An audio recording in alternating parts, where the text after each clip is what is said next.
जी साथियों सलाम। उम्मीद है सब खैरियत होंगे। जैसा कि आपको मालूम है कि हमने जो पिछला सिलसिला फ़िल्सफ़ा व अदब का सेशन था उसके अंदर हमने साइकोलॉजी को की बहस को छेड़ा था और उसमें जो यंग है उस पर हमने तफ़सीली कह लें या इब्तदाई कह लें या हमने तफ़सील में भी थोड़ा चले गए थे, लेकिन हमने बात की थी। तो इस हफ़्ते यानी उससे फिर हम जब वो सेशन कर लिया तो अगले हफ़्ते का जब मौज़ू सेलेक्ट करने की बारी आई तो म्यूचुअली हमने ये डिसाइड किया कि अब साइकोलॉजी को ही हमें देखना चाहिए और जो 3 बड़े पहाड़ हैं साइकोलॉजी के, जिनमें फ्राइड है जो कि बाबा आदम है, उसके बाद यंग है और एडलर है, जो कि उसी के ही शागिर्द थे। यानी इनका रिश्ता आपस में ऐसे ही है जैसे सुकरात, अफलातून और अरस्तू है। और इसका काबिल जायज़ ज़ाहिर-सी बात है, अब 1 घंटे के अंदर हम इनका तफ़सीली तो नहीं ले सकेंगे और इसकी उम्मीद भी नहीं करनी चाहिए। हम ये करेंगे कि इनका जो है काबिल जायज़ा लेंगे, इनके जो बुनियादी नज़रियात हैं। जैसे फ्राइड में हमें शऊर, लाशऊर और ईड ईगो का तस्वुर मिलता है, तो कार्ल गुस्ताव यंग उसी यानी इन तीनों के अंदर आपको एक जैसे ही एलिमेंट्स नज़र आते हैं कि यंग भी जो है वो लाशऊर को ही आगे बढ़ाता है और एडलर लाशऊर की नफ़ी करते हुए जो है वो कहता है कि हर इंसान जो है वो इम्परफेक्ट पैदा होता है और उसके अंदर पैदाइशी तौर पर ही एडलर ये बात करता है कि कुछ उलझनें होती हैं और वो बहुत इन्फीरियॉरिटी कॉम्प्लेक्स होता है और वही इन्फीरियॉरिटी होती है कि जो फिर वो उसे कहता है कि हम फिर सुपीरियरिटी के लिए माशरे के अंदर निकलते हैं और कहता है कि दरअसल वही जो आपको दुबाने वाली एक आपका कोई वो उसके अंदर भी वो तकसीम कर देता है कि वो फिज़िकली भी हो सकती है और दाखिली यानी खारजी भी हो सकती है। तो दोनों तरह की, तो वो कहते हैं उसी हवाले से फिर इंसान आगे बढ़ता है, तो हम उसको देखेंगे। तो ये है फिर हम आने वाले सेशंस में ज़ाहिर-सी बात है अगला जो सेशन करेंगे वो इससे थोड़ा डिफरेंट होगा और उसके बाद फिर हम इन तीनों को तफ़सीली देखेंगे क्योंकि ये तीनों तफ़सील के मुस्तहिक हैं। तो अब हम पहला जो इस हवाले से है, क्योंकि यंग पर तो हमने बात कर ली थी, तो अब फ्राइड के ऊपर हम थोड़ी तफ़सीली बात करेंगे और यंग के ऊपर भी हम देखेंगे। तो इस हवाले से जो हमारे पैनल में मौजूद हैं हसनैन उमर, तो कैसे हैं हसनैन उमर, ठीक हैं आप? जी अब्दुल्ला, डूइंग गुड। हाँ, तो जो फ्राइड है यानी जो साइकोलॉजी का जिसे बाबा आदम कहा जाता है, तो उस पर अगर आपके कोई अगर इब्तदाई बातें आप कहें उसकी थ्योरी के हवाले से और उसका क्या किरदार है? जी। जी बिल्कुल अब्दुल्ला। फ्राइड जो है वो साइको एनालिसिस के बानी हैं और साइकोलॉजी के बानी तो नहीं है, और लेकिन साइको एनालिसिस जो 4 मेन साइकोलॉजी के ब्रांचेस में आती हैं उसमें से उसके फाउंडर हैं। तो आपने ऑलरेडी बता दिया कि फ्राइड ने अनकॉन्शियस का कंसेप्ट जो है वो दिया। उससे पहले भी था लेकिन उस डिटेल के साथ, और उस पे प्रॉपर जो एकेडमिक वर्क जो करने वाले हैं वो फ्राइड ही हैं। फिर फ्राइड ने कॉन्शियस, सबकॉन्शियस और अनकॉन्शियस की ट्राइकॉटमी भी बनाई। उन्होंने ईड, ईगो और सुपर ईगो को उसके अंदर रखा। तो आप इस पे अपने पॉइंट्स दें, फिर मैं इसको डिटेल में बताता हूँ। उसके कोई भी रिलेशन अगर आप होती है। जी। जी, इस हवाले से यही है कि बिल्कुल सही कहा कि नफ्सियात को तो जो शोबा था वो पहले से था और फ्राइड तो खुद भी ये बात करता है कि उससे पहले भी जो इसका उस्ताद था उसका मैं नाम भूल गया, तो उसने उससे भी काफ़ी मवाद लिया था अपना। लेकिन एक जो पूरा सिस्टम है वो फ्राइड का डेवलप करता है कि एक इंसानी ज़हन को कैसे समझा जाता है। तो इसीलिए हम कह देते हैं कि ये साइको एनालिसिस का तो ही, लेकिन जो एक मुकम्मल तौर पे जो नज़रियात तश्कील दिए जाते हैं बिल्कुल अलहदा यानी जो कर दिया था इसने, तो वो ये उस साइकोलॉजी का बानी है। तो दूसरी बात ये है कि इसके जो बुनियादी नज़रियात को हम देखेंगे तो उसके अंदर अ, 1920 तक, यानी इसने पता नहीं, मुझे नहीं पता कि इसने अपनी जो इसकी प्रैक्टिस है वो कब शुरू हुई थी, लेकिन इसकी जो फ़िक्र है वो 2 हिस्सों में बटी हुई है कि पहला हिस्सा इसकी फ़िक्र का वो है कि जब ये बिल्कुल ही जो इंसानी ज़हन है, यानी वो कहते हैं ना अनऑब्ज़र्वेबल चीज़ों को के ऊपर ऑब्ज़र्वेबल जो थ्योरीज़ थी या जो इंस्ट्रूमेंट्स थे उनको लागू किया और उसने उनका नाम शऊर, कब्ज़ शऊर, लाशऊर यानी जिसको हम इंग्लिश में कॉन्शियसनेस, सबकॉन्शियसनेस और सबकॉन्शियस, कॉन्शियस और जो आपका अनकॉन्शियस है, दिमाग की जो फ़ील्ड्स हैं ये, ठीक उन्होंने है? तो तकरीबन सन हुँ। 1880-90 में काम शुरू हुआ। हाँ, हाँ। तो हाँ, बिल्कुल।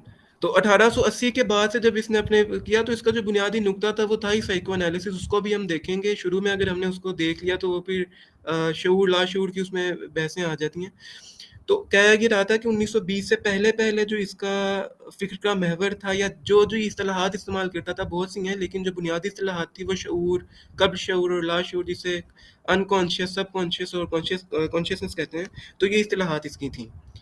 अच्छा, 1920 के बाद इन्हीं के मुकाबले की यानी इस्तिलाहात इसने मुतारिफ करवाई, और वो इन इस्तिलाहात को कहते हैं कि जो 1920 के बाद इसने तैयार की, उनका वो इड, ईगो और सुपर ईगो का नाम देता है। और ये बिल्कुल आप पैरेलल देख सकते हैं शऊर, कब्ल शऊर और लाशऊर के, क्योंकि जाहिर सी बात है उससे पहले कार्ल यंग ने भी उससे वो जो है वो मुंह मोड़ लिया था। और यही वजह है कि जब वो लिबिडो जो उसकी एक एनर्जी है, जो कि वो उसको सेक्सुअल एनर्जी कहता है, उसका उसने नाम भी चेंज करके प्लेजर एनर्जी कह दिया था कि प्लेजर एनर्जी है, कि जो कि वो उसको फिर उसको वो महवर तो उसका वो जिनसियात ही था, लेकिन वो कहता है कि और भी बहुत से अवामिल हैं जो प्लेजर को देते हैं, लेकिन पीछे जो पुष्ट में होती है वो आपकी जिनसियात ही होती है। तो इस वाले से अगर हसनैन आप शऊर कब शऊर लाशऊर के ऊपर कोई बात करें, या मैं इसे कंटिन्यू करूँ? जी, ऑफ कोर्स जो प्राइड की जो ट्राइकॉटमी है माइंड के अंदर कॉन्शियस, सबकॉन्शियस और अनकॉन्शियस, वो इस तरह से है कि कॉन्शियस जो है वो टॉप ऑफ द माइंड है, जिस जिसमें वो सारे हमारे थॉट्स होते हैं जिनसे हम अवेयर होते हैं। आई एम अवेयर कि मैं बैठा हुआ हूँ, आई एम अवेयर कि मैंने ब्लैक कलर के क्लॉथ्स पहने हुए हैं। ये वो चीज़ें हैं जो जिनके बारे में मैं कॉन्शियस हूँ। फिर देयर आर थिंग्स के जो मेरे माइंड में हैं, लेकिन अभी मैं उनके हवाले से कॉन्शियसली अवेयर नहीं हूँ। फॉर एग्ज़ाम्पल कि लास्ट ईयर मैं फ़लाँ मंथ में क्या कर रहा था, जनवरी के अंदर 2022 में मैं क्या कर रहा था। अभी अगर मैं मेमोराइज़ करना शुरू करूँगा, तो फिर वो चीज़ें मेरे सामने रिवोक होंगी, लेकिन फ़िलहाल वो मेरे सबकॉन्शियस के अंदर हैं। उसके अलावा बहुत से इमोशंस हैं, जो मेरे मूड्स चल रहे होते हैं, मूड स्विंग्स होते हैं। जब तक कि मैं कॉन्शियसली उन पे गौर करके उन्हें एक्सप्लोर ना करूँ, वो सारे मेरे सबकॉन्शियस में चल रहे होते हैं।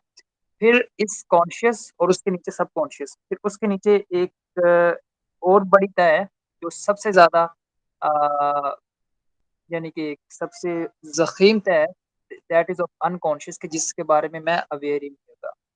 तो और वही माइंड के वो अनकॉन्शियस थॉट्स होते हैं जो अफ़ेक्ट कर रहे होते हैं मेरे कॉन्शियस माइंड को और मेरे सबकॉन्शियस माइंड को।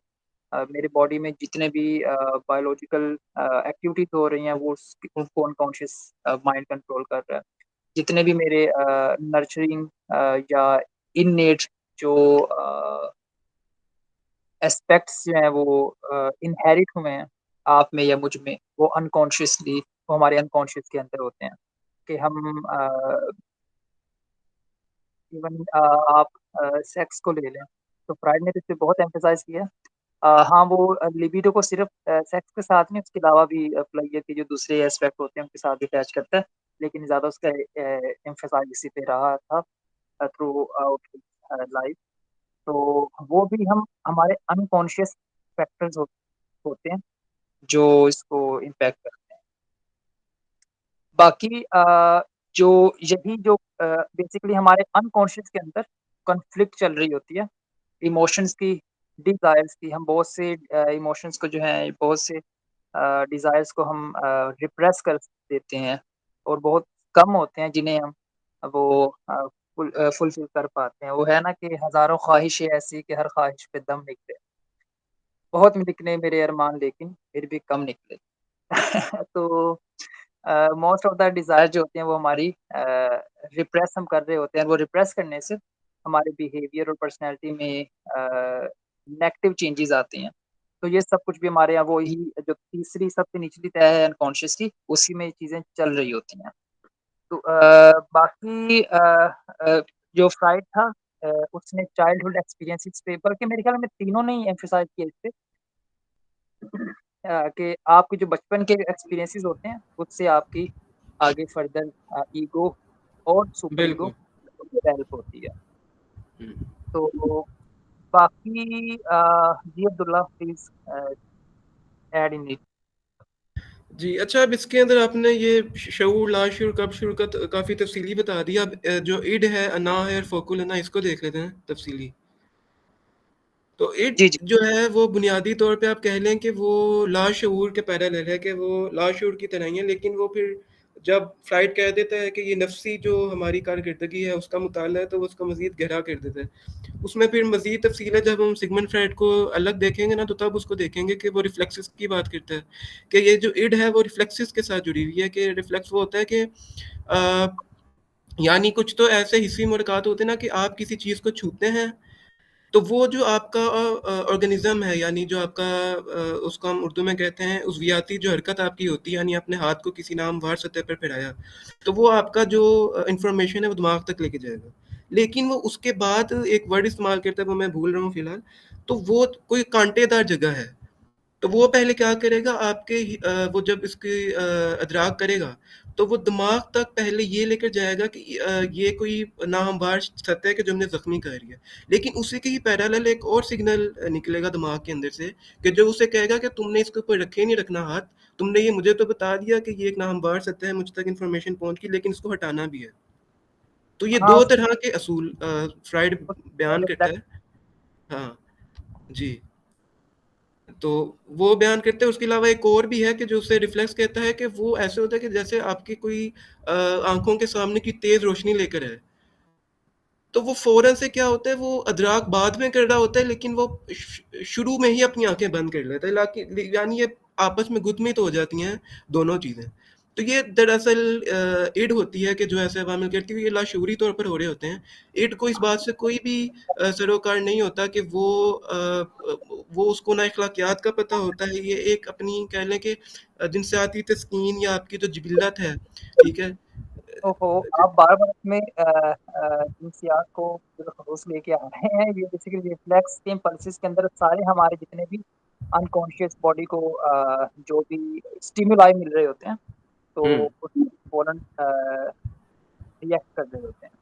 जी, जी, तो बिल्कुल ऐसा ही, यानी बुनियादी तौर पे जो ईंट के साथ वो जो रिफ्लेक्स का ताल्लुक है, वो ऐसे ही ना कि उसको जो हकीकत है, उससे कोई सरोकार नहीं है, यानी वो फिर इसमें बताता है कि ईंट और जो आपकी उस ईंट का जो ऊपरी मरला है, उसका वो ईगो कहता है कि ईगो जो है इसका वो सवाल है तो इन इन द वे कि ये हमारे सर्वाइवल के लिए जो throughout our evolutionary journey ये रिफ्लेक्स के जो फिनोमेना है कि हम फ़ौरन रिएक्ट करते हैं, उसी से हमारा बिल्कुल ऐसा। सर्वाइवल हो सकता है। हुँ, मतलब कि even according to Jordan Peterson कि जस्ट ये वाली रिफ्लेक्स भी आपके पास ना होने से कि आपके आपके लेफ्ट साइड से तेज़ी से कार निकले और आप जो है ना उसको फ़ौरन रिएक्ट करके साइड पे हो जाएँ, अगर ये रिफ्लेक्स आपके अंदर ना हो, तो यू विल नॉट डेयर बिल्कुल तो ऐसा। हाँ, हाँ, बिल्कुल। वो सारी हाँ, बिल्कुल ऐसा ही है। लेकिन देखें वो हमने ये अभी जो बात देखनी है वो फ्राइड के नुक्ता नज़र से देखें, तो फ्राइड के हवाले से तो ये जो अंधी कुव्वत है, एट, ठीक है, रिफ्लेक्स को वो फिर जदीद जो फ्राइड की जो तशरीहात हुई हैं, कि बाद में जो लोगों ने लिखी, उसमें उन्होंने ये लफ्ज़ इस्तेमाल किया है, लेकिन फ्राइड ने रिफ्लेक्स का लफ्ज़ इस्तेमाल नहीं किया। ठीक है, बाद में यानी जब लोगों ने इसको साइंसी, क्योंकि काफ़ी तहरीक चली थी ये जब सोवियत यूनियन तो फ्राइड की थ्योरी को नहीं मानते थे, तो वो उन्होंने फिर इस पे तनकीद लिखी और बहुत ज़्यादा, क्योंकि वो मादी लिहाज से चीज़ों को देखते हैं, तो वो शऊर लाशऊर जैसी कोई ज़हनी कैफ़ियत को नहीं मानते थे, वो मादी तौर पे चीज़ों का अहाता करते थे। तो तब वो साइंस के साथ इसको जोड़ने के लिए मुख्तलिफ भी तजुर्बात किए गए, तो लोगों ने किताबें लिखी, तो तब रिफ्लेक्स का नाम आ गया।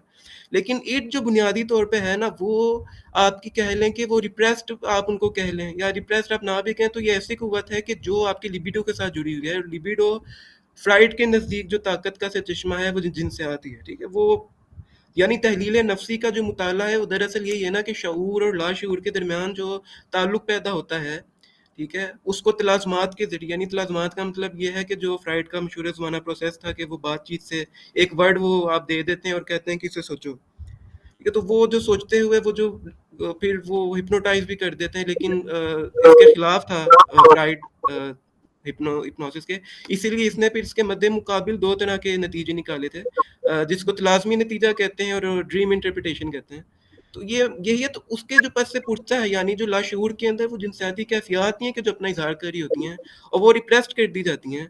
जैसे मैं अगर इससे अगली स्लाइड को दिखाऊँ, ये, ठीक है? तो ये इसको हम चलें देख लेंगे, हम बाद में जब तफ़सीली करेंगे तो देखेंगे कि ये शऊर की रूह है, यानी शऊर की रूह, यानी एक ये फ्लक्स है शऊर का। ठीक है? और ये वो अवामिल हैं कि जो खारजी दुनिया से हमें मिलते हैं और ये तयन करते हैं कि क्या अच्छा है, क्या बुरा है। वो इसको फिर बताता है बीच में फिर दबाव क्या है, दबाव वो चीज़ है कि जो रिप्रेस की हुई हमारी चीज़ें हैं। तो वो इसको कहता है कि कभी तो ये होता है कि शऊर जो है वो ये जो चीज़ें होती हैं, जो रिप्रेस चीज़ें होती हैं जिसका हम अहाता करना चाहते हैं, वो सीधा शऊर के साथ टकरा जाती हैं। ठीक है? और कभी कभार ये होता है कि दबाव उनको रोक लेता है।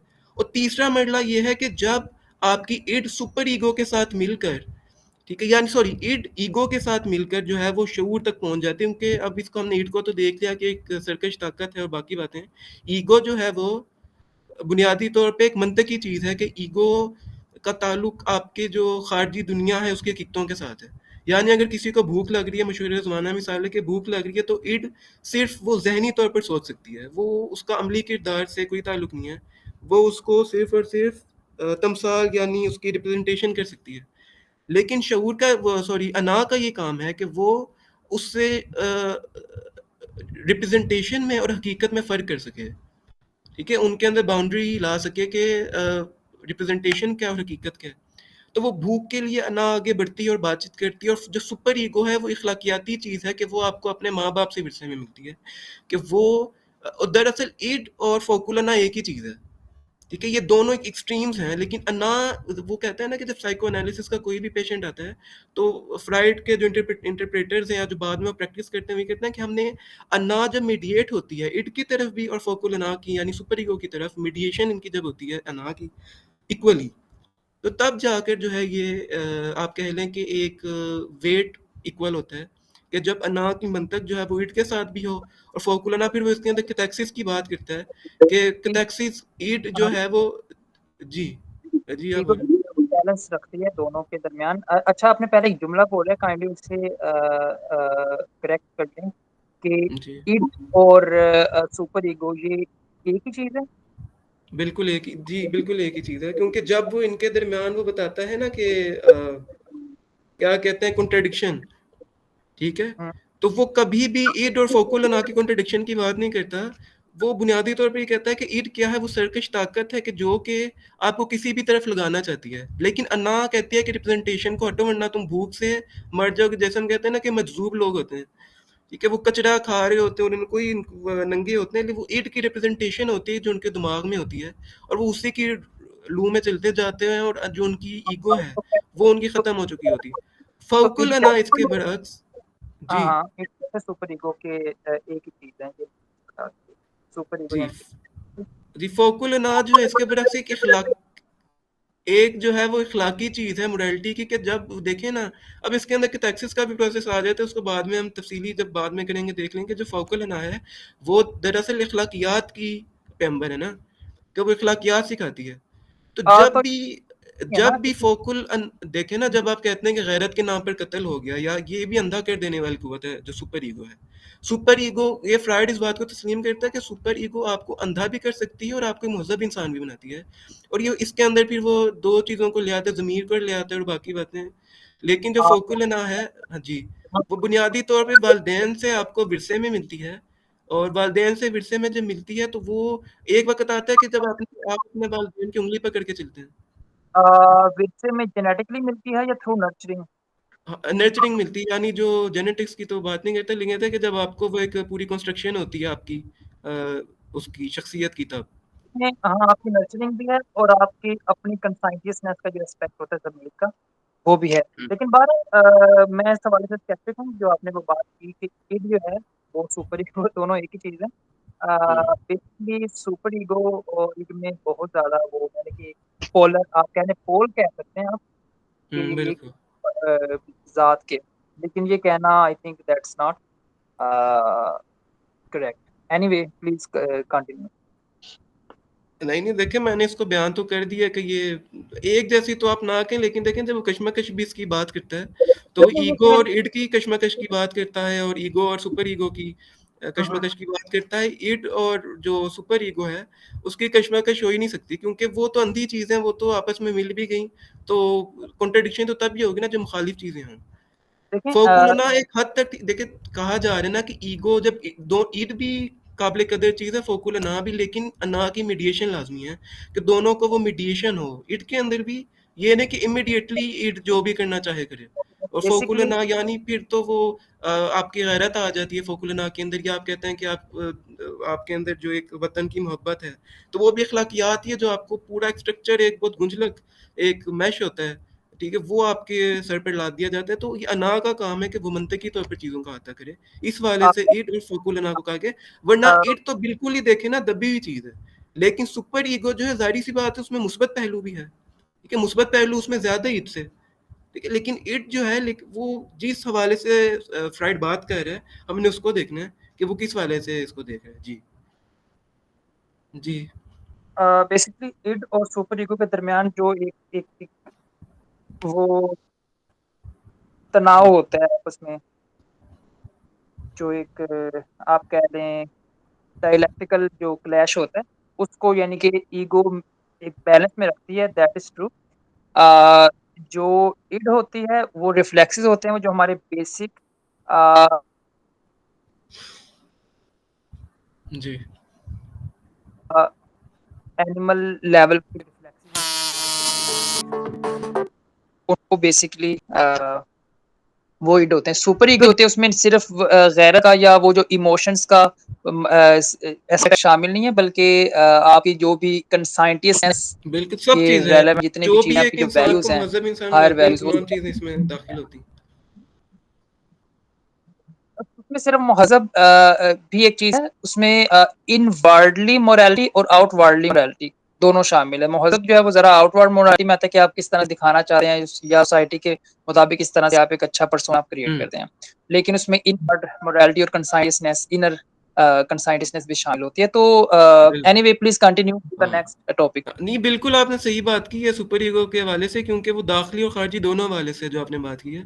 और वो देखिए, हाँ, हाँ, बल्कि वो बल्कि जब ये आप कोई काम करते हैं, यानी जब कोई आप देखें ना, वो यही बात हो रही है ना कि जब सुपर ईगो आप जब भी कोई काम करते हैं मंतकी तौर पे, वो काम होता मंतकी तौर पे है, लेकिन जो आपके फैमिली से आपको स्ट्रक्चर किया गया होता है, वो आपके जो आपकी जिबिल्लत एक तरफ हो जाती है और एक आपका ज़मीर अलग हो जाता है।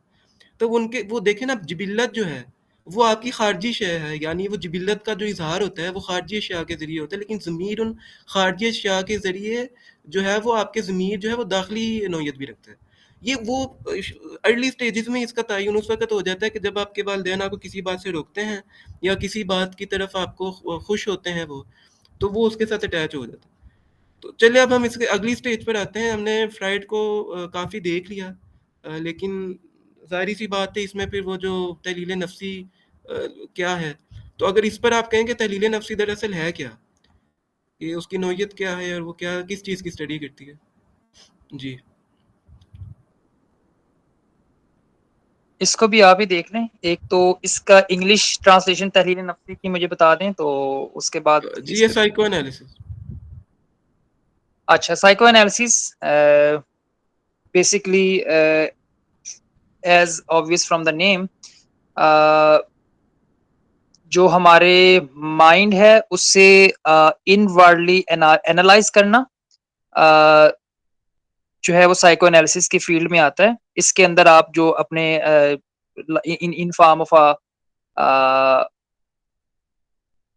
आप अपने अंदर खुद देखते हैं, आप उसमें कोई एक्सपेरिमेंट नहीं करते फिजिकल, आप अपने माइंड को खुद एनालाइज करते हैं, अपने प्रीवियस एक्सपीरियंसेस को देखते हैं, अपनी थॉट्स को रीड करते हैं, एंड थ्रू दैट आप एक्सप्लोर करते हैं माइंड को। ये वो मेथड है जो साइको एनालिसिस आपको बताता है टू रीड द माइंड। इस पे फिर आगे जाके बिहेवियरिस्ट और जो गेस्टाल्ट साइकोलॉजी है वो इस पे फिर क्रिटिसाइज करते हैं कि इसके अंदर टेस्टिंग का उनसर कहीं भी नजर नहीं आता मेजरमेंट का। जी अब्दुल्ला। बिल्कुल बेहतरीन। चलिए अब इसको इतना ही रखें या इसको मज़ीद देखें, वरना इस पर हमने मज़ीद, मेरा तो ख्याल है कि इस पर करना चाहिए, फ्राइड पर अलग, यंग पर अलग और एडलर पर अलग, तीनों पे अलग अलग। हाँ, हाँ, श्योर, हमारे पास इस बार मेंबर्स क्योंकि हम्म अ, नहीं आए, तो जब मेंबर्स आएंगे तो हम इन डिटेल भी करेंगे इस पे। नाउ तो, मूविंग नेक्स्ट। तो चलें, इसका जो बुनियादी नुक्ते हैं ये तो आगे के इसी के इर्द गिर्द इसकी बाकी तमाम चीज़ें। अच्छा, अब बारी आ जाती है जो सॉरी, फ्राइड पे मैं थोड़ा सा ऐड कर दूं। हम्म अ, थोड़ा सा जिसे कहते हैं वो इस्लामिक पॉइंट ऑफ व्यू से भी। हुँ, क्योंकि वो मेमोरी है कि बेसिकली वो या ये तो नफ्सुल मुतमइन्ना वाली जो वो पूरी सूरत है, तो उसके अंदर भी अगर आप कभी उसकी तफ़सीर में जाएँ, तो उसके अंदर भी बेसिकली यही कहा जा रहा होता है कि एक आपकी इड है, जिसे नफ्स अम्मारा कहते हैं। बेसिकली ये मैं इस्लामिक थियोलॉजी के एस्पेक्ट से बता रहा हूँ। हुँ, तो नफ्स अम्मारा को इड से जोड़ा उलमा जोड़ते हैं और फिर उसके बाद जो हमारा कल्ब होता है, दिल, उसे ईगो के साथ जोड़ते हैं और फिर जो हमारी रूह होती है, स्पिरिट, इस्लामिक थियोलॉजी के अंदर जो रूह का कांसेप्ट है, उसे सुपर ईगो के साथ वो जोड़ते हैं। तो और इसी तरह से वो जो उसकी तफसीर उलमा करते हैं जायत व नफ्सुल मुतमइन्ना की, वो यही करते हैं कि बेसिकली वो ईगो के जो अपने सुपर ईगो की तरफ इंक्लाइंड होके खुदा ताला की तरफ डायरेक्टेड है। तो इसको फ्राइड के इस कांसेप्ट को ज़रा मैंने उस वे में भी एक्सप्लेन कर दिया। जी Abdullah, now moving to the next. बहुत बेहतरीन। ये साइको और इन चीज़ों की बहुत ज़रूरत भी है कि हम जो एकेडमिक चीज़ें हैं, खैर ये तो काफ़ी पुराना है, 100 साल, 150 साल पुरानी, लेकिन हम बहुत ज़रूरत है कि जो नई आने वाली चीज़ें हैं उनको हम यहाँ की जो रिवायात है उनके साथ जोड़ें और तशरीह कर हाँ, सकें इन चीज़ों में। जी। जी, जी, बिल्कुल।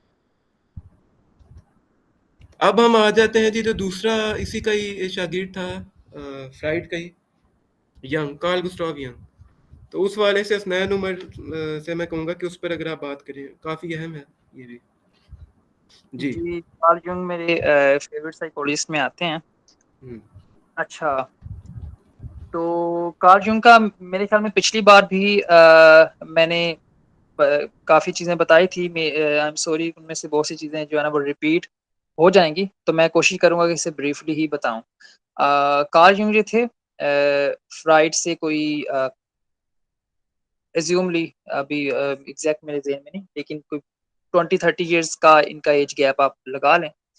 तो इनका बेसिकली स्विट्ज़रलैंड से थे कार्ल जंग और साइकियाट्री के फील्ड से इनिशियली थे, लेकिन afterward because he was an intuitive thinker और feeler at the same time, तो अ, आईएनएफजे पर्सनैलिटी टाइप रखते थे। तो उनको बड़ा डीपली जो है वो चीज़ों को एनालाइज़ करना पसंद था। तो वो साइकियाट्री से जल्द ही अब अपनी नेचर की वज़ह से डेविएट होके जब उन्होंने फ्राइड को पढ़ना शुरू किया, उसके आर्टिकल्स को, तो वो पूरी तरह इसकी तरफ इंक्लाइंड हो गए। फिर उसके साथ अटैच हुए फ्राइड के साथ उसकी साइकोलॉजिकल सोसाइटी में।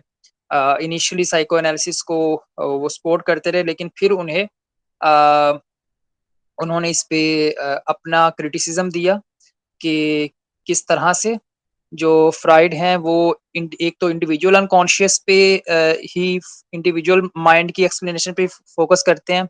सेकेंडली वो इड पे बहुत ज़्यादा फोकस करते हैं कि और उसमें भी एक स्पेशली सेक्सुअल एस्पेक्ट पे। फिर जो फ्राइड हैं वो उनकी ज़्यादा इंक्लिनेशन है वो सर्वाइवल ऑफ द फिटेस्ट वाली थ्योरी पे। तो ये चीज़ें कार्ल युंग को पसंद नहीं थी।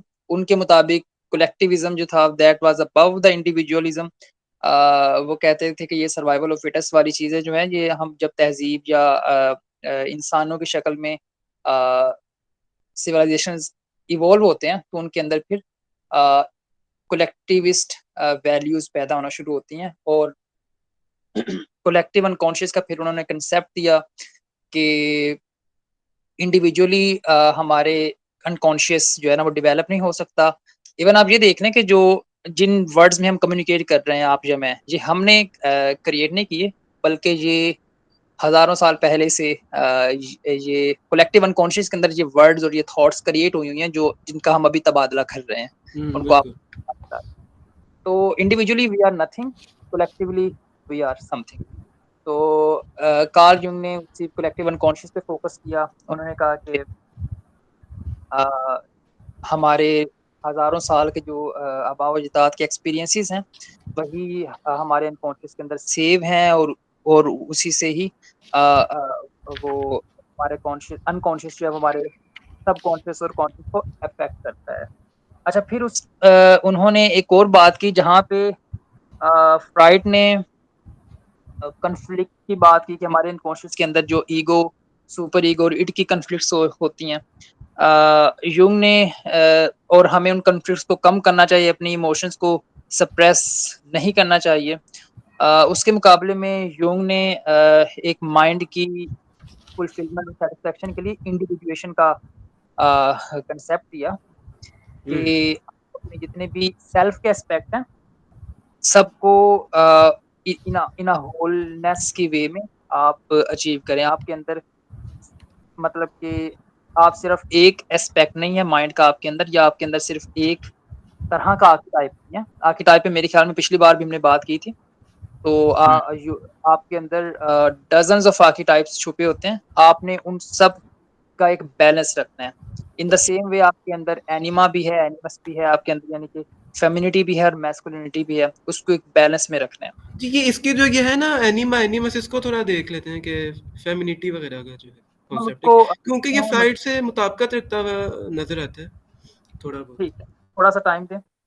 तो जब हम वो इन सारे एस्पेक्ट्स को अ,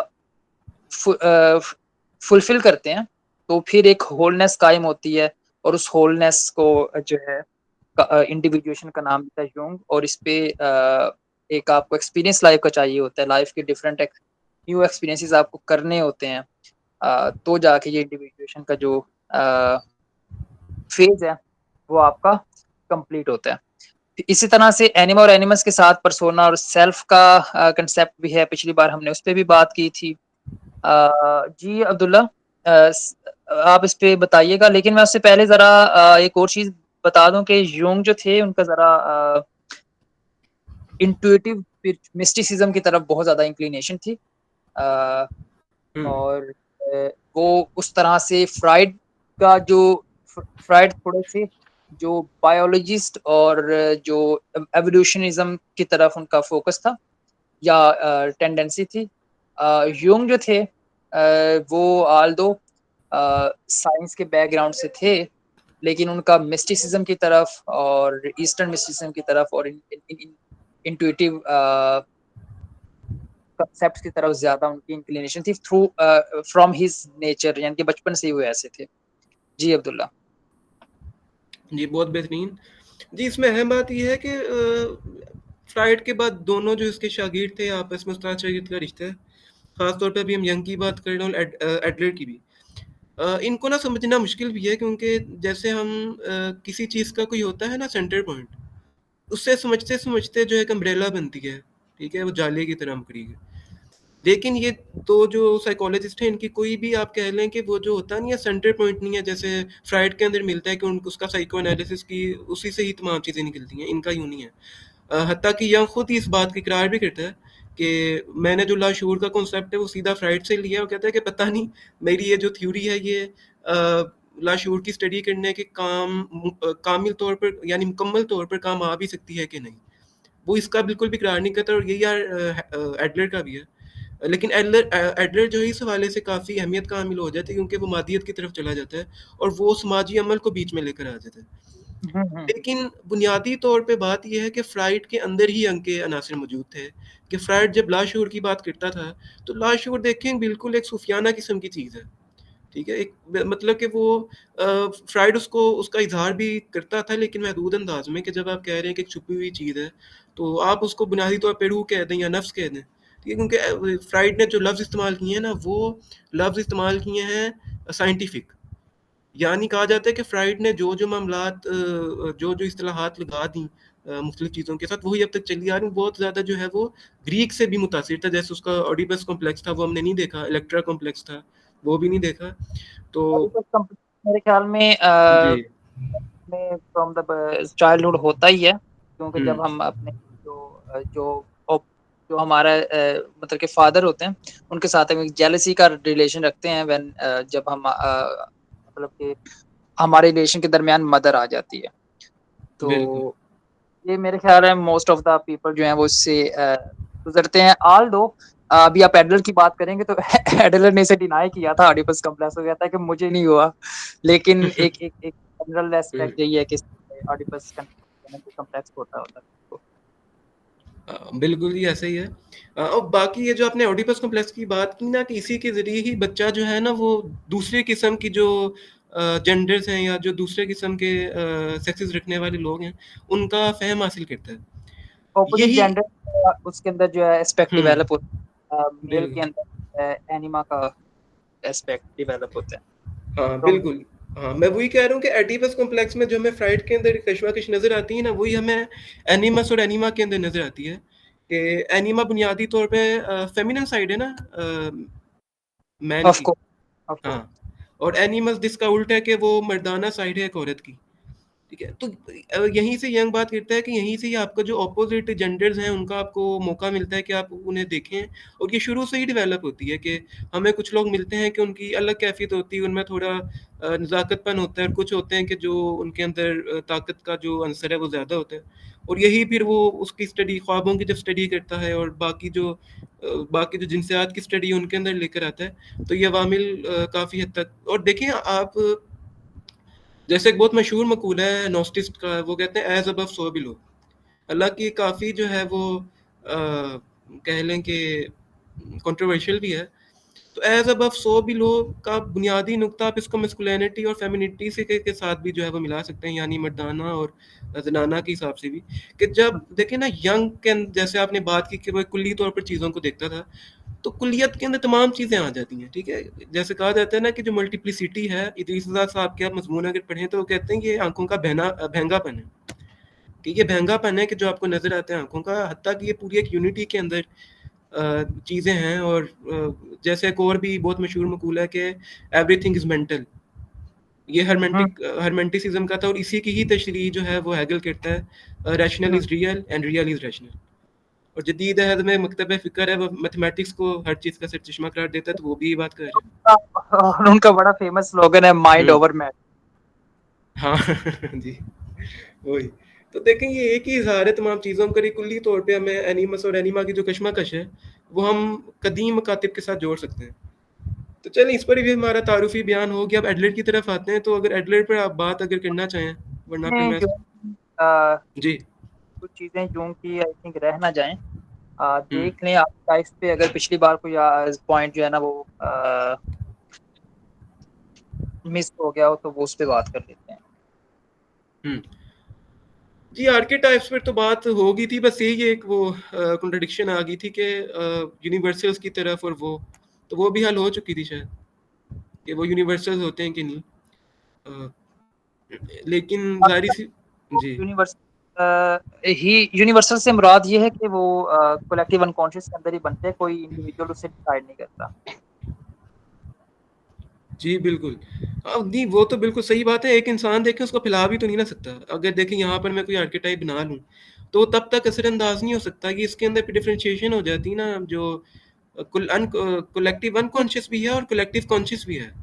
हाँ, आप कॉन्शियसली बना सकते हैं आर्केटाइप, आपके पास वो टूल्स मौजूद हैं, आप कोई भी नया आर्टिस्टिक कैरेक्टर बना सकते हैं, बट द प्रॉब्लम इज़ उस कॉन्शियस आर्केटाइप को अनकॉन्शियस के अंदर जो है वो कन्वर्ट करने में you need a lot of time, you need a lot of experience, you need a lot of emotional pen, और वो हुँ। इंडिविजुअली नहीं होती, वो कलेक्टिवली थ्रू जनरेशन ही आ सकती है। तो हुँ। कॉन्शियसली आप नया कैरेक्टर्स बना सकते हैं, बट उन्हें आप आर्केटाइप में कन्वर्ट नहीं कर सकते through one generation and through one person. लेकिन देखिए आपने आर्ट की बात की तो उसके ज़रिए क्या हम इतना वास्ट इम्पैक्ट ला सकते हैं? यानी कोई आर्केटाइप अगर बन जाता है, तो हम मेरे ख़्याल से इतना वास्ट उसको नहीं कर सकते। बुनियादी जितने भी नहीं करेक्ट। आर्केटाइप देखें जी जी, जी। आप बोलें। मैंने वर्ड करेक्टर का यूज किया कि आप थ्रू आर्ट नए करेक्टर्स जनरेट कर सकते हैं। हुँ, there are cartoon, there are आपको पता है वो हेंटाई कार्टून्स हैं मेरे फेवरेट वन। हुँ, वो बिल्कुल एक सोफिस्टिकेटेड नए वो यूनिक कैरेक्टर्स उसके अंदर हुँ, होते हैं। तो बट वो हमारे अनकॉन्शियस के अंदर थ्रू वन जनरेशन या थ्रू वन पर्सन नहीं आ सकते। वो कैरेक्टर्स हो सकते हैं, उन्हें आर्केटाइप बनने में there are lot of generations will need lot of emotional pain. Consciousness से अनकॉन्शियस के अंदर चीज़ें ऐसे नहीं जाते हैं, थ्रू एक्सपीरियंस और थ्रू इमोशनल वेरिएशन जाते हैं। नहीं, लेकिन देखिए अब एक अहम बात है कि मैं जो अहम नुक्ते की तरफ आना चाह रहा था, वो कि रिलीजियन जो है, उसने हमारे जो पिछले 2500 साल तारीख में आर्किटाइप्स बनाए, वो बहुत अहमियत के हामिल है। और वो देखिए और अहमियत के हामिल इसी तरीके से हैं कि वो किसी भी देखें ना, आप आर्ट के अंदर एक देखें, आर्ट कोई भी तख्लीकार जब कोई नॉवल लिखता है या कोई पेंटिंग बनाता है, तो उसका एक दाखिल होता है, वो दाखिल को मुंतबक करता है खारिज के ऊपर। हम्म यानी वो अपनी दाखिली चीज़ को दाखिली चीज़ की इंटरप्रिटेशन कर, दाखिली जो उसकी कैफियत होती है उसके जरिए इंटरप्रिटेशन करता है खारिज की। हम्म तो जो रिलीजन है उसका आर्ट ये होगी, लेकिन रिलीजन का काम ये होता है कि वो ऑब्जेक्टिवली चीज़ों को देखते हैं। अब देखें, इतनी बुनियादी बातें हैं कि जो कि मुख्तलिफ मज़ाहिब के अंदर एक जैसी हैं, ठीक है। अब वो एक जैसी क्यों है? अब बिल्कुल ऐसे। ये जो तहकीक करने वाले हैं वही करें, और जो हम ये बात कहते हैं कि एवरीथिंग इज मेंटल और ऑल दैट स्टफ, जो और भी मकातिब फिक्र गुजरे, पैथागोरियंस गुजरे, न्यू प्लेटोनिस्ट गुजरे। अब देखें ना, अगर न्यू प्लेटोनिस्ट ना होते तो ना क्रिश्चियनिटी आ सकती है और ना बाकी अच्छा, ठीक है। तो न्यू प्लेटोनिज्म ने भी काफ़ी मवाद जो है फ्राहम किया क्रिश्चियनिटी को। जैसे हमें जो न्यू ने कहानी मकतब फ़िक्र नज़र आते हैं और बाकी बातें नज़र आती हैं, अब ये तो देखेंगे, ये तो आपको कहीं पर भी जाकर नज़र आ सकते हैं, इतने डॉक्यूमेंट्स हैं कि जब हज़रत ईसा अलैहिस्सलाम की जब वो फौत हुए, तो उस वक़्त बहुत सी जो हैं वो मकातिब फ़िक्र आ गए थे, जिनमें नॉस्टिक्स भी थे, और बहुत से ऐसे मतलब मुख्तलिफ मकातिब फ़िक्र क्रिश्चियनिटी के पैदा हो गए थे, ठीक है। तो उस हवाले से जो वहाँ के मुहक्किकीन हैं वो ये बात कहते हैं कि बहुत सी ऐसी गॉस्पेल्स थी कि जिनको दबा दिया गया।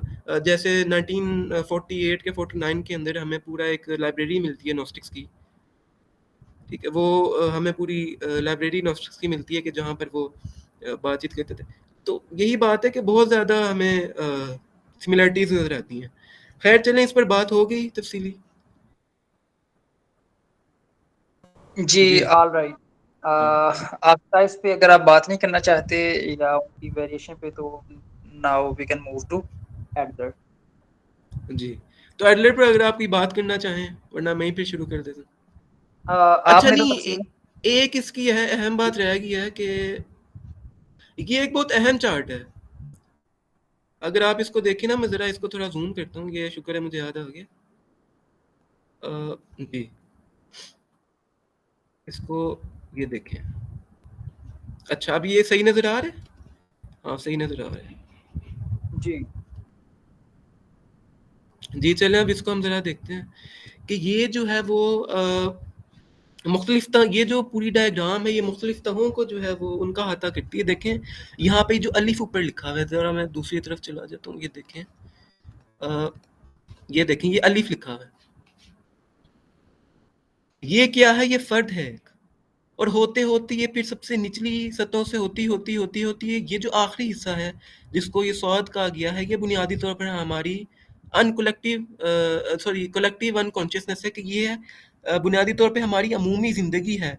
और ये किस चीज़ का अहाता कर रही है? हमारे जो कदीम गैर मुतबद्दन आबाद इलाके थे, या इसके अलावा जो हमारी अमूमी हैवानी आबाद है, कि जिसको हम कहते हैं कि वो होमोसेपियन से भी पहले के जो लूसी को कहा जाता है वो थी। तो ये देखेंगे सबसे आखिरी मरला है, और इसके ऊपर जो है, अब इसको एक और तरीके से देख सकते हैं कि ऊपरी मरला आपके पर्सोना को जो है वो बताता है कि ये पर्सोना अ, है। बिल्कुल, लेक आपने जो हुँ, नीचे जी, स्टेप्स बताए, हुँ, जी, नीचे जो आपने स्टेप्स बताए हैं, जी, सबसे पहले इंडिविजुअल होता है, इंडिविजुअल के बाद फिर उसकी फैमिली, बरादरी, फैमिली कौम, ट्राइब आता है, फिर उसके बाद उस नेशन आती है, फिर उसके बाद उसका जो रिलीजन आता है, जिस पे वो उसका वर्ल्ड व्यू या वो एक हुँ, कलेक्टिव खड़ा होता है, वो आता है।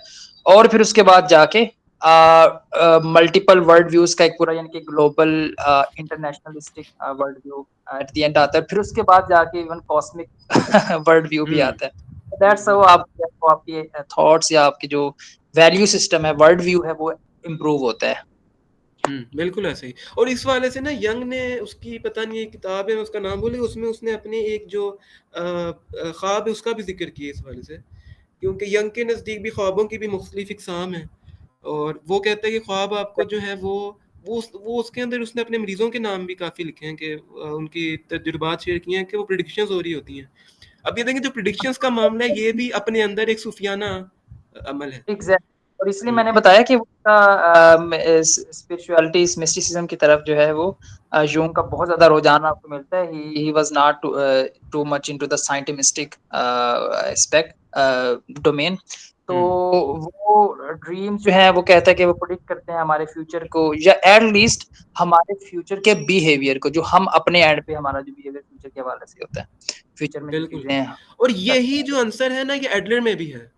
अभी हम उसको देखेंगे वो कैसे, मैं उसकी थोड़े से अनासिर भूल भी चुका हूँ एडलर के, इन दोनों को बयान करते-करते। जब हम इनको अलग-अलग देखेंगे तो मज़ीद तफ़सील में बात हो जी। जी? बिफोर दैट पर्सोना और शैडो पे सिंपली मैं बता दूं, लास्ट टाइम आई थिंक इस पे बात हुई थी या नहीं। तो वो थोड़ी बहुत हुई थी, पर्सोना ज़्यादा नहीं।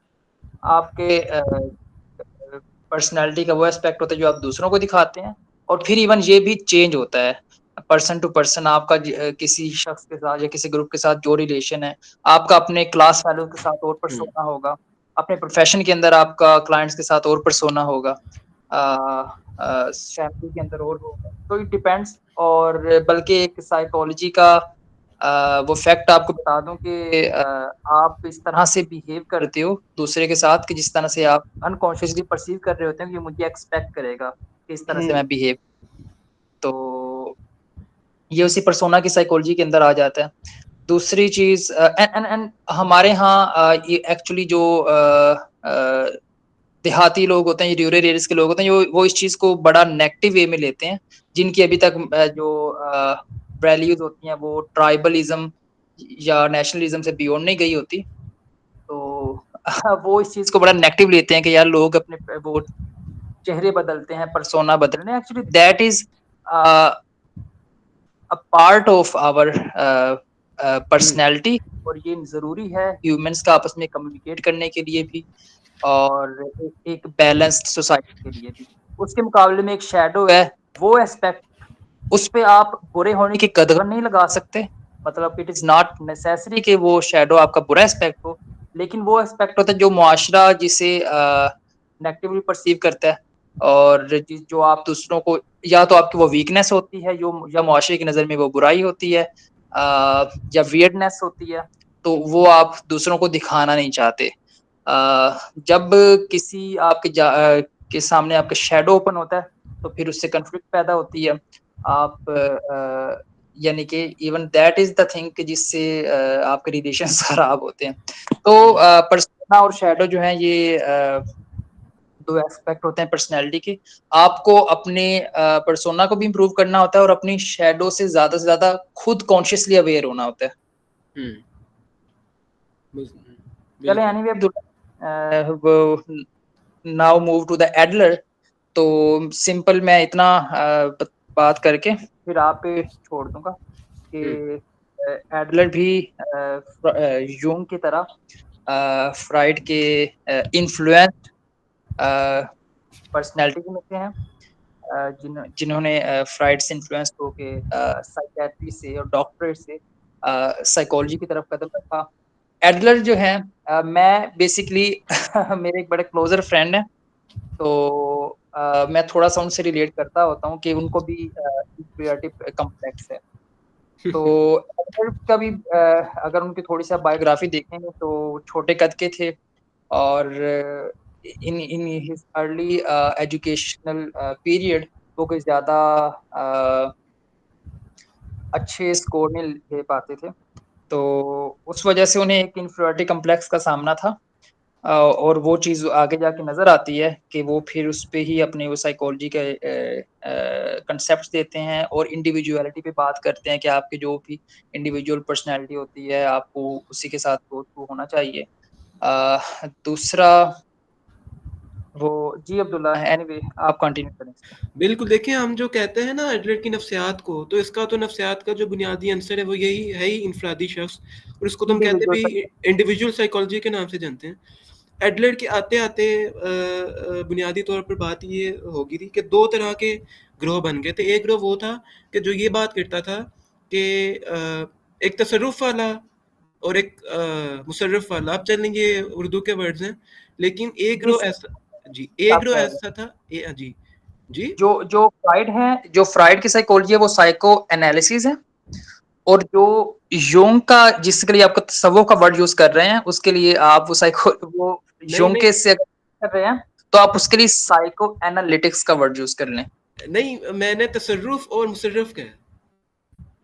कुल्ली ओके, तौर पे हाँ, तो चलें मैं इसको बयान कर देता हूँ कि एक वो था कि जो इंसानी शख्सियत को ख़ारिज यानी माहौल के ज़रिए स्टडी करता है, कि जो उसको ख़ारिजी तरीके से जो चीज़ें उस पर असरअंदाज़ हो रही हैं, वो उस पर क्या असरअंदाज़ हो रही हैं। और दूसरी चीज़ उसके दाखिल के अंदर स्टडी करता था कि वो जो जैसे कहा जाता है ना कि फ्राइड ने इसको हालाँकि बिल्कुल नेगेट किया था कि आपकी जो उज़वियाती हवाले से यानी आपकी जो वो सॉरी ऑर्गेनिक चीज़ों से आपको जो ख्वाब आते हैं कि बदहज़मी होगी तो आपको बुरा ख्वाब आ जाता है। तो फ्राइड इसकी नफ़ी करता है, यंग भी इसकी नफ़ी करता है। लेकिन एडलर के आते-आते ये भी मुकातबे फ़िक्र काफ़ी हद तक जो है वो ताकतवर हो गए थे। मैं फिर दोहरा दूँ कि एक वो जो कि माहौल के ज़रिए से इंसान को स्टडी कर रहा था साइकोलॉजी के ज़रिए और एक वो मकतब फ़िक्र था जो कि बातिन के ज़रिए यानी आप यंग से इसको एसोसिएट कर सकते हैं लेकिन उससे मुख्तलिफ है कि वो उसकी जी, अपनी जो आप जिस्म के हवाले से उसकी जो मुतल्लक़ात हैं कि बदहज़मी होगी तो उसे ख्वाब आ गया या उसके सर में ज़्यादा दर्द था तो उसको डौने ख्वाब आने लग गए। तो हम इसको कहते हैं कि इंसान के साथ एसोसिएट होकर यानी उसके जो अज़ा हैं उनके साथ। तो एडलर ने क्या किया कि इन दोनों को एक दूसरे पर तरजीह नहीं दी। इन दोनों का इक्वली कहा कि दोनों इक्वली जो है वो अहमियत के हामिल हैं। ठीक है? अब यहाँ पर एडलर की अगर हम बात करें तो एडलर को पढ़ना यंग से भी ज़्यादा मुश्किल है कि एडलर के नज़रियात बहुत ही ज़्यादा बिखरे हुए हैं। तो इसको हम अच्छा अब इसकी हम अगर मज़ीद और मिसाल ले लें ना कि जो मैंने माहौल के हिसाब से बात की, तो जो पहला यानी जो फ्राइड का नुक्ता नज़र था कि आप ख़ारिज से यानी जो आपके ख़ारिजी यानी आपको फैमिली कैसी मिली, ठीक है? फैमिली कैसी मिली, आपके रुझानात को वो असरअंदाज़ करती है, तो वो जो पहला नुक्ता नज़र था वो इस तरह स्टडी करता है कि अगर एक इंसान के हाथ में तलवार आप दे दें तो जो माहौल के ज़रिए से इंसान को स्टडी करने वाले हैं, वो बस उस तलवार को ही देखेंगे, उस माहौल को ही देखेंगे और उसकी वो नहीं देखेंगे कि उसकी कितनी पॉसिबिलिटीज़ हैं कि वो अपने आप को भी तो मार सकता है। आस-पास भी उसको किसी चीज़ को नुकसान पहुँचा सकता है। तो वो सिर्फ़ उस एक ख़ास चीज़ को यानी स्टडी करते हैं और यही बात है कि बहुत ज़्यादा डोगमैटिक हो जाते थे जैसे फ्राइड है, ठीक है? और इसके अलावा जो आप फिर दूसरे किस्म के लोग हैं कि जो कि इंसान की अपनी जिस्म के स्टडी करते हैं, बातिन को, वो ऐसे है कि वो ना सिर्फ़ तलवार को स्टडी करते हैं, साथ-साथ तलवार के वो उसकी पॉसिबिलिटीज़ क्या हैं कि वो किस-किस को नुकसान पहुँचा सकते हैं और उसका समाज के ऊपर क्या असर पड़ सकता है, उसको भी वो जो है वो देखते थे। तो ये एडलर ने इन दोनों को जो है वो लेकर चला साथ और इसीलिए हम कहते हैं कि इसकी इंडिविजुअल साइकोलॉजी है और इसीलिए कहते हैं कि जहाँ पर फ्राइड का जो बुनियादी नुक्ता था वो लिबिडो था, यंग का जो बुनियादी नुक्ता था वो भी सॉरी फ्राइड का जो बुनियादी नुक्ता लिबिडो की हैसियत से था, वो उसका मफ़हूम इस तरीके से लेता था कि ये एक जिनसियाती एक एनर्जी है। लेकिन दूसरी तरफ जो यंग था वो उसको एक कहता था कि ये एक साइकिक पावर है या वाइटल फ़ोर्स है बर्गज़ा की तरह और तीसरे नंबर पर जो एडलर है, वो इसको ले लेता था सुपीरियॉरिटी के हवाले से कि वो उसका मैं नुक्ता नज़र बताता चलूँ कि उसके नज़दीक वो एक टर्म इस्तेमाल करता है उज़वी कमतरी का। यानी एक इंसान के अंदर वो कहता है ये सब लोग वो किसी को भी इससे मुस्तस्ना नहीं करार देता। वो कहता है कि जितने भी लोग पैदा हुए हैं उनके अंदर कोई ना कोई ऐसी कमियाँ होती हैं कि जो उसके वजूद के साथ एसोसिएट होती हैं। अब वो इनको 2 हिस्सों में बाँट देता है क्योंकि ये माहौल को भी स्टडी करते हैं, इंसान को भी।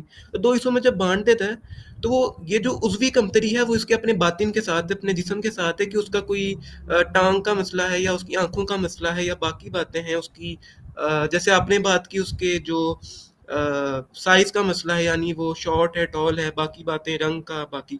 तो वो उसके साथ जो है सो एसोसिएट हो जाते हैं या बाल किसी के नहीं हैं, बाल ये तमाम बातें इसमें आ जाती हैं। तो वो एसोसिएट हुई होती हैं एक इंसान के साथ और जब एक बच्चा पैदा होता है, वो आस-पास देखता है तो वो अपने जो दान के अंदर मुख्तलिफ बच्चे होते हैं, उनको देखता है। तो उसके ज़रिए से वो कमतरी उज़वी जो कमतरी होती है, वो उसके ऊपर हावी होती है। तो ये पहली वो उज़वी कमतरी है क्योंकि देखिए ये इसका जो बुनियादी कॉन्सेप्ट वो ये था कि एक जो आपका जो एक कह लें कि जिस्म का एक हिस्सा है, वो अलग हिस्सा नहीं है।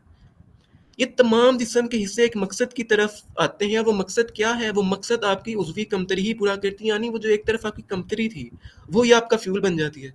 वो बहुत सी मिसालें देता है इस वाले से, बहुत सी मिसालें देता है जैसे मैं नाम भूल गया हूँ, एक अज़ीम जिसको मौसीकी का कहा जाता है कि वो लेजेंड है, वो खुद जो है वो बहरा था, ठीक है?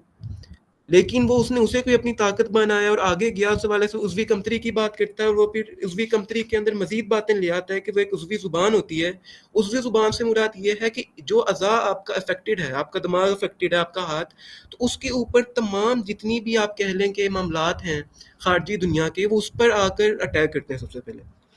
तो बच्चा या तो उसको रिप्रेस कर देता है अपनी फैमिली के सामने, या फिर उसको क्या करता है कि उसको पूरे माहौल में छोड़ देता है एक घोड़े की हुँ, तरह। तो वो उसकी फिर मजीद तफसील बयान करता है, इतना इसके ऊपर जब हम तफसीली देखेंगे तो हम, लेकिन वो कहता है कि जो उज़वी जुबान है ये उज़वी कमतरी से ही पैदा होती है और फिर उज़वी कमतरी एहसास कमतरी को जन्म दे देती है, और एहसास कमतरी उस एहसास कमतरी को खारिज करने के लिए एक मकसद पैदा करती है। और वो मकसद देखें ना, जब एक इसके अंदर वो जब बात करते हैं कि एहसास कमतरी पैदा होगी तो आपका जो खारजी माहौल है, यानी आपका एक्सटर्नल वर्ल्ड है, वो बिल्कुल डिस्ट्रैक्ट हो गया, वो धुंधला हो गया। आप वो काम नहीं कर सकते जो आप कर सकते थे, आपको करना चाहिए था, क्योंकि फितरत ने आपको कुछ कमियां दी। तो वो डिस्ट्रैक्ट हो गया, लेकिन वो मकसद के ज़रिए उस डिस्ट्रैक्ट की हुई जो मारूज़ है उसको सही करता है, जो एक सब्जेक्ट है वो। तो वो हुँ, मकसद जो है वो तमाम जो उसके जिस्म के हिस्से होते हैं, वो उस मकसद की तरफ आते हैं, वो फिर सुपीरियॉरिटी हासिल करना चाहते हैं। और फिर वो कहता है कि सुपीरियॉरिटी नेगेटिव भी हो सकती है और पॉजिटिव भी। लेकिन एडलर कहता है कि ज़्यादातर पॉजिटिव की तरफ ही होती है, और ये सारा अमल लाशऊरी तौर पे होता है। सारे का सारा अमल ये लाशऊरी तौर पे होता है। और इस वाले से वो हुँ, फिर ख्वाबों की भी तारीफ करता है, और वो ये तो हमने कह दिया ना कि उज़वी कमतरी या सासे कमतरी जिससे जन्म लेती है उज़वी ज़ुबान, ये खारजी माहौल हमें प्रोवाइड करता है। सॉरी नहीं, हमारा अपनी बातनी जिस्म के साथ एसोसिएटेड है। इसके अलावा माहौल से भी कुछ चीज़ें आ जाती हैं। उनके अंदर आपके अकायद व नज़रियात होते हैं कि बहुत से ऐसे अकायद होते हैं कि जहाँ पर आपको बहुत से ऐसे काम करने की इजाज़त नहीं होती जो आप करना चाहते हैं। तो वहाँ पर आपको रोक रोक दिया जाता है। दूसरा आपका जो है वो कुंबा, उसका जो आपका जो आप कह लें कि आपकी जो फैमिली है, ठीक है? क्योंकि फैमिली पहला इंस्टीट्यूशन होता है एक बच्चे के लिए। तो उसके अंदर वो कहता है कि जब पहला बच्चा पैदा होता है तो उसके क्या अनासिर होते हैं, वो उसकी दूसरा, तीसरा, चौथा, और वो कहता है कि पहला बच्चा जो पैदा होता है उसका जब कोई दूसरा बच्चा दूसरा भाई पैदा या बहन पैदा हो जाती है, तो उसके क्या रद्द-ए-अमल होता है कि वो जो है बागी बन जाता है, ठीक है? और वो भी कहता है कि इसके लिए कौन-कौन सी फ़ील्ड होती हैं कि जिनमें ये जाते हैं। और वो यहाँ तक बात करता है कि अगर एक लड़का पैदा हुआ है और उसके बाद लड़की पैदा हो जाती है तो क्या असर होता है, ठीक है? और इसको वो मिलाता है, फ्राइड का एक कॉन्सेप्ट है, उसको कहते हैं कुजरवी उर्दू में, कि वो जो उसकी जिनसियाती कैफियत होते हैं वो रिफ्लेक्ट हो जाती हैं एक बच्चे की, हाँ, ठीक हाँ, है? बिल्कुल एडलेट जो हुँ, है इवन आपने जो बात छेड़ी है कि वो इसको भी बयान करता है हुँ, कि जो बच्चों जो मतलब कि बच्चों को जो नंबर होता है, पहला बच्चा जो होता है वो किस तरह का, तो जो दूसरा बच्चा होता है, जो सेकंड पैदा होता है, उसके अंदर हुँ, थोड़ा-सा वो कम्पैटिवनेस का अंसर ज़्यादा होता है। इसी तरह से उनकी जो ऑर्डर होता है यानी कि वो बच्चों का बिल्कुल। हाँ, एक अहम बात मेरे ज़हन में आ गई कि जो जो पहला जी, जी। चाइल्डहुड नर्चरिंग है उसपे बहुत फोकस किया है और क्योंकि उसका अपना जो है वो बचपन जो है वो बहुत अ, यानी कि नेगेटिव एस्पेक्ट्स में गुजरा है। आलो अच्छा सेकंडली वो ऑडिपस कॉम्प्लेक्स के हवाले से भी मैंने बात कर दी कि एडलर में ज़रा मसला ये था, उसने इसलिए फ्रॉइड को डिनाई किया कि उसकी अपने फादर के साथ इस तरह की बिलॉन्गिंग थी कि उसके ज़हन में उसके फादर एज़ अ हीरो थे। हुँ, तो शुरू से ही वो मतलब कि उसके अंदर अपने फादर की तरफ टेंडेंसी ज़्यादा थी as compare to the mother, तो उसने उसको डिनाई किया। हाँ, इन्फीरियॉरिटी कॉम्प्लेक्स था क्योंकि वो खुद शिकार था, तो उसने उसपे बड़ी डिटेल में बात की और आपने जिस तरह बता दिया कि अकॉर्डिंग टू एडलर एक इंडिविजुअल के जो गोल्स और मोटिवेशन होती है, वो होती यही है कि वो द फीलिंग ऑफ इन्फीरियॉरिटी को क्रॉस करके सुपीरियॉरिटी की तरफ स्ट्राइव करता है। हुँ, बिल्कुल। अब जब आपने बच्चों के हवाले से बात की ना, तो मेरे ज़हन में वो बात क्लिक हो गई कि वो जो पहला बच्चा होता है ना, वो उसको कोई जद्दोजहद नहीं करनी पड़ती फैमिली के अंदर कोई अपने आप को बड़ा करने हाँ, के हाँ। लिए। उसके साथ ये बात एसोसिएट होती है कि बाकी लोग, यानी जो उसका मकसद होता है ना ज़िंदगी का, वो ये बन जाता है कि बाकी लोगों की उसको अटेंशन मिलती रहे। तो उसकी बाकी की ज़िंदगी अटेंशन लेने में गुज़र जाती है, और अटेंशन इस सेंस में कि वो अटेंशन बाहर थोड़ा निकल ज़्यादा हाँ, वो शर्मीला बन जाता है। यानी वो बाहर नहीं निकल सकता, वो बिल्कुल ख़ानदान के अंदर नज़ाकत आ जाती है उसमें, इस तरह के माहौल है। लेकिन जो दूसरा बच्चा होता है, वो उसके अंदर इस चीज़ वो कहता है कि जितनी बड़ी आपके साथ से कमतरी होती है, उतनी बड़ी आपकी जो वो सुपीरियॉरिटी पावर है आपकी हासिल करने की, वो उतनी ज़्यादा हो जाती है। और उसके बाद फिर वो कहता है कि कोई बच्चा अकेला है अगर, उसका वो अलग मामला करता है। और इसके अलावा जो आखिरी बच्चा है, आखिरी बच्चा के अंदर सबसे ज़्यादा पावर होती है, क्योंकि उसको सबसे नुमायाँ होना होता है, उसको एक अथॉरिटी चाहिए होती है। और छोटा बच्चा ही भी बाप का कत्ल करने का भी सोचता है कि इसको रास्ते से हटाओ ताकि मुझे एक सुपीरियॉरिटी मिल जाए। तो ये बहुत अच्छा, तफसीलें, हाँ, इसको हम जब अंडर तफसीली देखेंगे तो बात करेंगे। जी। Under influence of Oedipus complex as well.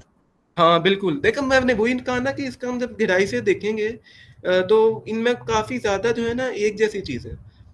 तो ज़ाहिर सी बात है, जब हम कोई तकरीर करते हैं तो उसकी बहुत ज़्यादा जो है वो कमियां होती हैं लिखाई के हवाले से। लिखत में हम कुछ से कुछ इमेजिनेशन कर सकते हैं, लेकिन तकरीर के अंदर क्योंकि ये जज्बाती एक पहलू है।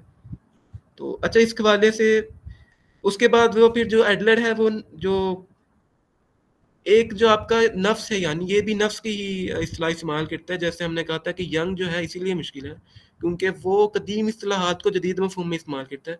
तो एडलर को तो हम ये नहीं कह सकते, लेकिन उसने भी नफ्स का लफ्ज़ जहन के मुतबादिल इस्तेमाल किया, और नफ्स की वो फिर मरलावार बताता है कि एक हमारी ब्रेन के अंदर वो तहरीक उठती है, उसके बाद फिर निज़ाम अदराक होता है, फिर एक हमारा एक जैसे वो कहता है ना रिप्रेजेंटेशन, जैसे फ्राइड कहता है इड के हवाले से, यहाँ पे वो रहनुमा मफरूज़ा ले लेता है कि हम उस मकसद के ज़रिए, यानी जो हमारा मकसद है, जो कि एहसास कमतरी की वजह से उठता है, उसकी रिप्रेजेंटेशन के ज़रिए दुनिया को देखते हैं।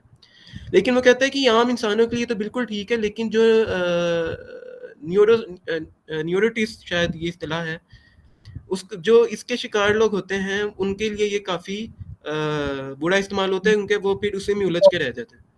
जिनको कोई जो चीज़ बार बार करने की आदत पड़ जाती है, वो उनकी। अब्दुल्ला वर्ड को करेक्ट कर लीजिएगा, न्यूरोसिस इसे कहते हैं। और अच्छा, हाँ, सॉरी, न्यूरोसिस, जी, जी। साइकोसिस और न्यूरोसिस ये टाइप्स होती हैं साइकोलॉजिकल इलनेसेस की। हुँ, बिल्कुल। तो वो न्यूरोसिस जो, अच्छा, तो बाकी इसके अंदर और ख्वाबों की ख्वाब जो है इस हवाले से यंग के साथ नज़र आता है कि कहता है कि ख्वाब एक पुल है, यानी पुल का लफ्ज़ जो है वो यंग भी इस्तेमाल करता है कि जो प्रेडिक्शन करता है, यंग का ये नाम था। लेकिन जो एडलर क्या कहता है? एडलर कहता है कि एक ऐसा पुल है कि जो आपके मकसद का तयन करता है। आपको ये जो सुपीरियॉरिटी आपकी पावर है, उसको वो जो है आपका मकसद अता करता है कि आपको क्या करना चाहिए, और मकसद आपको किस हवाले से अच्छा रिज़ल्ट दे सकते हैं, बुरा रिज़ल्ट दे सकते हैं, या आपको उसको चेंज कर लेना चाहिए। तो इस हवाले से जो है वो ख्वाबों की भी इकसाम ये बताता है। और ये फिर इसके हमने काफ़ी अहम पॉइंट्स भूल गए फ्राइड के अंदर, कि फ्राइड भी ख्वाबों की इकसाम बताते हैं, और उसके अंदर इशारे कहता है कि सांप जो है वो किसी जिनसी अज़ा का निशान है, और ऑल दैट स्टफ वो बातें करता है। और यंग इस वाले से उसके भी अलग इशारे हैं, ताकि यंग जो है वो साइन और सिंबल के अंदर भी ख़त इम्तियाज़ खींचता है कि अलामत और निशान क्या है। ठीक है, क्योंकि जो एक अलामत है वो इनफरादी चीज़ है, लेकिन जो निशान है वो एक, जो मैं कह रहा हूँ साइन है जो, ठीक है, वो एक इज्तमाही चीज़ है। हाँ, सॉरी, साइन जो है वो इनफरादी है, और जो अलामत है, जो सिंबल हम कहते हैं, वो एक इज्तमाही चीज़ है। वो इज्तिमाई होते हैं हुँ, और सिंबल के पीछे बहुत डिटेल आर्केटाइपल इमोशंस छुपे हुए बिल्कुल। होते हैं। वो हुँ, रिलीजियस सिंबल्स हों, नेशनलिस्टिक सिंबल्स हों, जैसे अभी ये अगस्त का महीना है तो वो जो हमारा फ्लैग है, हुँ, उसके पीछे इमोशंस हैं नेशनलिस्टिक किस्म के। सही। तो और इसी तरह से क्योंकि पिछली बार आपने बताया था कि यूंग जो था उन्होंने इंडिया का ट्रैवल किया था और बड़ा एंड द रीजन वाज कि वो ऑलरेडी उन चीज़ों की तरफ इंटेंड करते थे। उन्होंने इवन वो जो एनिमा और एनिमस का जो बैलेंस है वो उस हवाले से जो इंडियन मिथोलॉजी में स्पेशली वो जो शिवा का कैरेक्टर हुँ, बताया जा रहा हो, बिल्कुल। तो कैरेक्टर के अंदर basically that is the balance of femininity and masculinity. तो हुँ, वो चीज भी यंग जो है वो उस इंडियन जो इन्फ्लुएंस है उससे लेके आता है अपने एक्सप्लेनेशन के अंदर बिल्कुल। कि बिल्कुल, बिल्कुल। यहाँ पे जो मैस्कुलिन साइड है वो कॉन्शियसनेस को डेवलप करती है, जहाँ पे वो फिर इंट्यूशन और थिंकिंग को ले आता है। और जो आपकी फेमिनिन साइड है उसके अंदर वो कहता है कि अनकॉन्शियस साइड है, और ये बुनियादी तौर पे ये लेकर आ जाती है आपकी जो फीलिंग है इन चीज़ों को, वो जो उसके 4 बुनियादी पहलू। मैस्कुलिनिटी के अंदर आप कह लें कि पावर का और हुँ, उसका ऑर्डर का और फेमिनिटी के अंदर फिर आपके केओस का और हुँ, आर्ट इमोशंस का एस्पेक्ट, तो दोनों के बैलेंस से एक परफेक्ट वो एक कैरेक्टर बनता है। और इसीलिए मतलब कि वो जैसे मैंने वो शिवा के करैक्टर की मिसाल दी इंडियन मिथोलॉजी में, तो वो उसका बैलेंस वो उसी तरह से बनाते हैं कि he has half feminine aspect and half masculine aspect. फिर हुँ, उसके बाद उनके अलग-अलग वो आई थिंक जो ब्राह्मा है that is the masculine completely, और फिर हुँ। उनकी वो जो एक करैक्टर है एक और feminine Kali, that is the feminine chaotic aspect. हाँ, अब देखिए ब्रह्मा की आपने बात की तो ब्रह्मा ने तश्कील की है कायनात की हिंदुइज़्म के मुताबिक। तो ब्रह्मा अपने अपना ही फ़ेमिनिन साइड को पैदा कर देता है और फ़ेमिनिन साइड को वो इस तरह करता है कि वो उसका जो अपना एक अज़ा है प्राइवेट पार्ट है वो काट देता है और उसी की वो फिर पूजा करते हैं हिंदू। आप उसको देखते हैं कि वो पूजा उसकी करते हैं और वो कहते हैं कि उसे मैस्कुलिन हाँ, तो देखिए वो मैस्कुलिन जो है वो फ़ेमिनिटी के अंदर भी तब्दील हो गया। यानी एक आप इसको अगर तफ़सीली देखें तो उस कुल्लियत की ही बात हो रही है, ठीक है? और इसके अंदर फिर बाकी बातें आ जाती हैं जिसको यहाँ डिस्कस नहीं करते। लेकिन जो मेरे ख़्याल से इंडिविजुएशन का जो प्रोसेस है ना वो ये है कि जब आपकी ये तमाम चीज़ें बिल्कुल बैलेंस्ड हो जाती हैं और जब आपका अनकॉन्शियस जो है वो कॉन्शियस में आ जाता है। यानी वो कहते हैं ना कि अनकॉन्शियस कॉन्शियस में आता ही है वरना वो अंदर ही अंदर घुलता रहेगा और अगर आप उसको एसिमिलेट कर लेते हैं, तो वो आपके लिए अच्छी चीज़ है। लेकिन अगर आप उसको एसिमिलेट नहीं कर पाते, तो वो बुनियादी तौर पे आपके लिए भूत-प्रेत जैसे आर्केटाइप्स बन जाते हैं और बाकी ये भी बात वो करता है। तो चलें इस पर आपने अच्छा हमने पॉइंट हुँ, किया, कन्वर्टिंग अनकॉन्शियस इनटू कॉन्शियसनेस, हुँ, बिल्कुल ऐसा है। और उसके लिए आप that is a very effortful procedure, और इवन उसके लिए डिफरेंट एस्पेक्ट जैसे यानी कि प्रैक्टिकल मेडिटेशंस होती हैं, जिसमें आप साइको एनालिसिस और इनवर्ड एनालिसिस और इनवर्ड फोकस के प्रोसेस से आप हुँ, अपने अनकॉन्शियस रीड करते हो। इसी तरह से बिहेवियरिस्ट जो हैं वो अनकॉन्शियस को कॉन्शियसनेस में करने का उनका तरीका जो है वो है कि आप हैबिट्स को अपने चेंज करें। हुँ। आप कॉन्शियसली थ्रू एफर्ट अपनी जो डेली रूटीन्स होती हैं, अपनी जो हैबिट्स होते हैं, अपना एनवायरनमेंट जो है उसे चेंज करें, and environment influences your behaviour यहाँ एंड से योर एक यहाँ से एक अहम बात आ गई कि वो सेल्फ एक्चुअलाइज़ेशन की जो बात करते हैं मैस्लो, आपने मैस्लो हायरार्की देखी होगी मैनेजमेंट के अंदर। इमोशन। तो वो जो उसकी सेल्फ एक्चुअलाइज़ेशन का प्रोसेस है वो भी यही है कि ठीक है तमाम चीज़ों के यानी वो कॉन्शियस अनकॉन्शियस के जो तरीके बाकी ये है कि अगर हम इसको कुल्ली तौर पे देखें या अच्छा चलें हम पहले अनकॉन्शियस से कॉन्शियस साइड में आने की सब्जेक्ट के हवाले से बात करते हैं तो वो कहा जाता है कि सेल्फ एक्चुअलाइज़ हो गया एक इंसान और वो ट्रांसेंडेंट हो गया और ट्रांसेंडेंट से मुराद यही है कि वो इंसान थिंकिंग पैराडाइम में भी जा सकता है, फीलिंग पैराडाइम में भी जा सकता है और इंट्यूटिव पैराडाइम के अंदर भी जा सकता है और जो इसका चौथा पैराडाइम था इंट्यूटिव पैराडाइम यानी वो मैनिपुलेट कर सकता है, ठीक है? अपने आप सेंसिंग। को और पूरे जो उसका फिर वो जो उसकी शख्सियत है वो उसकी अपनी ज़ात नहीं रहती, वो शख्सियत तमाम जो 16 पर्सनैलिटीज़ हैं उसकी शख्सियत बन जाती है और वो फिर उन चीज़ों को मीडिएट करती है माशरे के अंदर और फिर मैनिपुलेशन का प्रोसेस और इसको हम कुल्ली तौर पर भी देख सकते हैं और जो कि बहुत से लोग दावा भी करते हैं लेकिन चलें तो आज तो हमने यंग पर और फ्राइड पे काफ़ी तफ़सीली बात की है, लेकिन हमने इसका जो एडलर है, इसके हमने बुनियादी चीज़ों को देखा है, इसका जो सुपीरियॉरिटी का जो है वो अ, फ्राइड के जो जिनसियात है उसके और यंग की जो रूहानियत है उसके पैरेलल खड़ा हो जाता है। और जो उसका लिबिडो है वो भी एडलर का इसी के साथ जुड़ा हुआ है कि सुपीरियॉरिटी की तमन्ना है एक इंसान में। तो आज के लिए इतना काफ़ी है, हम फिर या हसनैन उमर आपके ज़हन में कोई है तो? जी, जी, श्योर, कंप्लीट करें इसको। कोई अगर कोटेशन आपके ज़हन में है इस हवाले से, हुँ। तो वो बताएँ, या सिंपली मैं इतना सा स्लोगन लगा दूँ कि साइकोलॉजी की बात हो रही है कि माइंड ओवर मैटर का स्लोगन। ये अच्छा स्लोगन है, बेहतरीन। हाँ, अगर चलें, हाँ, राइट। हुँ, चलें। अच्छा अच्छा रहा डिस्कशन। तो काफ़ी अच्छा नेक्स्ट इंशाल्लाह बेटर टॉपिक के साथ और विद मोर मेंबर्स हम दोबारा जॉइन होंगे। और अगला जो सेशन होगा वो फ्राइड के ऊपर होगा अलग से या यंग के ऊपर जो भी होगा वो अलग होगा, तफ़सीली। हाँ, वी विल डिस्कस दैट इंशाल्लाह। चलें ठीक है जी, अल्लाह हाफ़िज़, बहुत-बहुत शुक्रिया। Thank you very much.